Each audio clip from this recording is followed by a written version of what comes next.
Hello from the DragonConTV studio. My name is Will Burkhalter. This is DragonCon Update, where we are going to update you on all the amazing things that are happening here at DragonCon. We've got some great stuff happening today, and of course our guest is Loren Collins, a lawyer, actor, and skeptic.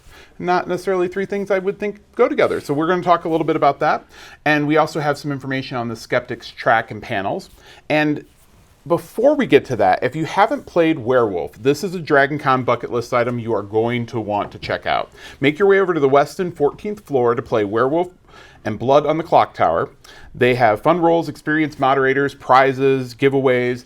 All you need is a $10 Werewolf membership, which you can pick up there at Werewolf HQ in the Westin, or you can pick it up at the America's Mart, of course, at the gaming hall, at gaming registration, board game membership, and vice versa.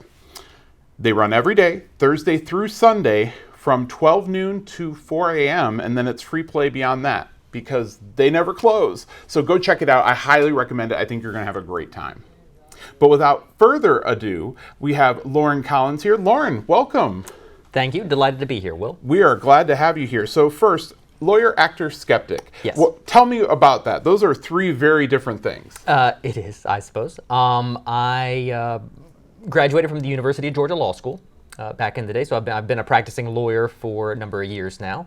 I've been acting for about 10 years. I took a sabbatical from the old firm. I now work for myself, and I just got heavily involved into local theater. Oh my goodness, that's great. One of my introductions to that, honestly, was the Atlanta Radio Theater Company, which wow. performs here regularly. I was part of a Sherlock Holmes comedy musical they did back in the day. That sounds fun. That sounds exciting. Yes, and somewhat my early days here with going to the Skep track as part of DragonCon was what introduced me to the sort of skeptic community. What got me is involved the in Skeptics track? I'm a little skeptical about it. Tell me about it. What's going on? The Skeptics track reflects sort of, there is sort of an organized skeptical movement out there, encouraging critical thinking, encouraging skepticism in an age of like misinformation, disinformation that's Talking out about there. Science.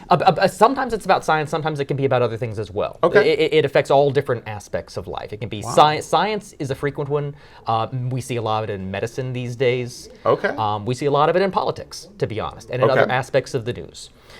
So a skeptical mindset and looking at things critically can help you in all aspects, not just in the scientific fields. All right, critical thinking. I love that. I love that.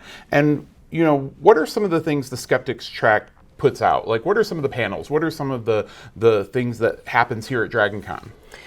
So the Skeptics track covers a variety of different items. Some of those are going to be your more scientific angles. They may touch on things that are more stereotypically involved with skepticism, such as like cryptozoology. Looking at cryptids and your Bigfoot, Loch Ness Monster type panels.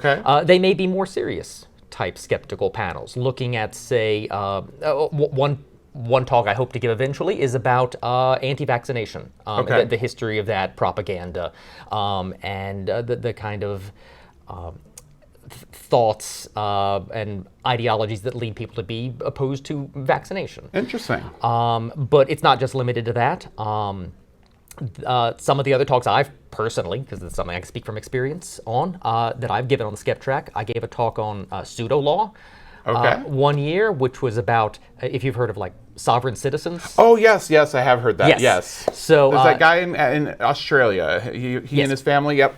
There are people who claim things that, like, if a flag in a courtroom has gold fringe around it, that doesn't give the courtroom authority over them.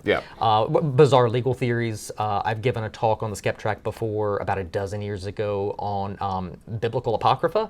Various ancient books that some early Christian sects considered canonical, but did not make it into the Bible that we have canonized today. I've heard some of those that Constantine didn't approve it to be part of the Bible back in the day. You'll hear about like the Gospel of Judas occasionally, or like the infancy Gospel of Thomas, things like that. Wow. But the Skeptics track really does bring a whole lot of different things. It's a wide variety of topics. It might be one of the more varied ones we have here. Because you're talking science, you're talking philosophy. I mean, it really goes to a whole Wow, that's amazing. Yes. I love it.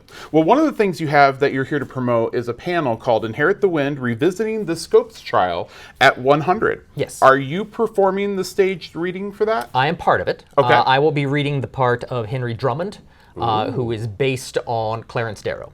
For those who aren't familiar with Inherit the Wind, it is a loose fictionalized adaptation of the original Scopes Trial. So the names have been changed.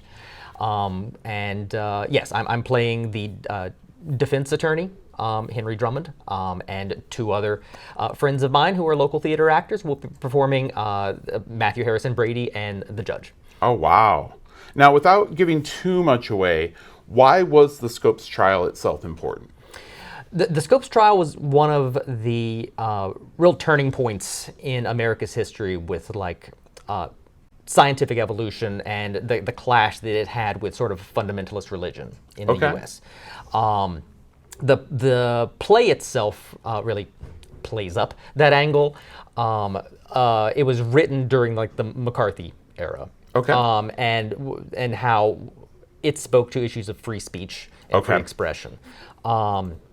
The actual trial itself, and this is what I'll get into in the panel, because the panel is not just a staged reading. I'll also be talking about the actual trial itself and That's great. What led up to the staged reading, led up to the play. There's a lot more complexity to the actual historical trial back in 1925, and the factors that led it to happen, and everyone else's motivations that were involved. It sounds fascinating. And are you taking questions, obviously, at the panel? I am happy to take questions at the panel, yes. So what got you here into the Skeptics track itself? And you don't just do the Skeptics track. I think you're on some other panels this weekend, right? Yes. I am, for the second year, going to be performing in the Trek tracks, Subspace Rhapsody Shadowcast. I am playing Sam Kirk for the second year in a row. And I'm a big Trekkie, so you're talking my language. I love it. Yes, exactly.